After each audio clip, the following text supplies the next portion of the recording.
Yeah, so good morning.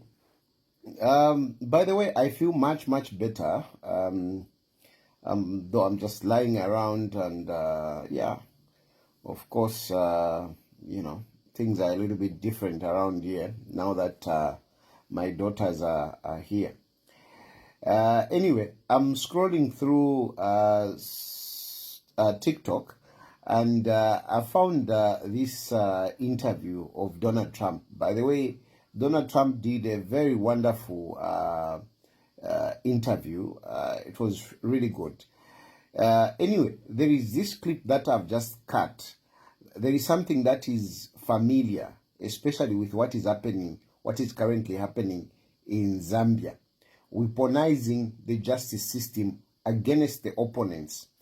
And, Donald Trump actually thinks that the weaponization of the justice system against the opponents, particularly him, backfired on the Democrats. And somehow, I'm thinking that UPND might live to regret about this weaponization. It's the same thing. That's why I usually say that President Hakainde Hichilema, Hakainde Hichilema is a product of the Democrats. No wonder he even went to see Joe Biden, because, he's a product of the Democrats. So he had to go and say bye to his godfather. Anyway, listen to what Donald Trump said. But let me just tell you, when you say the country is deeply divided, I'm not the president. Joe Biden's the president. But you're going to be the president. No. I'm not the president. So when you say it's deeply divided, I agree. But Biden's the president, I'm not. And he has been a divider. And you know where he divided it more than anything else, and it probably backfired on him, I think definitely, is weaponization. When he weaponized the Justice Department and he went after his political opponent, me. He went after his political opponent violently because he knew he couldn't beat him. And I think it really was a bad thing. And it really divided our country. Sir, Democrats have control of the White House now. They didn't in 2020. If they are going around stealing elections, why when you didn't say they Democrats do it have control now of the White House? Yeah. So why didn't they steal this election? Since they have more power now. Because I think it was too big to rig. So you won't. Too big to rig. To the people who say that you're now directing your Justice Department to investigate 2020, and they want to move on. Very capable. I think Pam is going to be great. Precious resources. By the way, is that what you want them to do? Just so you know, I have the right to do that, but I'm not interested in that. Oh, you're not. You're not going to do that. I'm not interested. Okay. I have the absolute right. I'm the chief law enforcement officer. You do know that. I'm the president. But I'm not interested in that. You know what I'm interested in?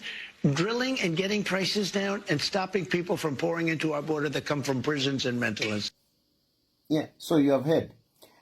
For him, Donald Trump is focusing on fulfilling campaign promises. And that's what politicians should do. When you win an election, the next thing that you should be doing is focus on fulfilling your campaign promises, not wasting time following Edgar Lungu, following Bomani, following GBM, following Kampiongo, following Chitotela, Chilangwa, Malanji. You guys are busy following everyone, Some of us were even ending up now in exile and, settling here because, what can we do? But all these things, will they count for anything? When time for reckoning comes, when people will demand what you promised them, will they count all these things? Are you going to give a campaign based on the fact that you succeeded to make Chilufya run away and live in exile? Are you going to campaign on the basis that you managed to bar Edgar Chagwalungu from contesting an election? Are you going to campaign and convince people that no, the hunger that you are having is nothing because we have Chilangwa, we have Chitotela in jail? Anyway, Let's see how things will go. At the moment, we are just waiting for tomorrow and see what you will do tomorrow.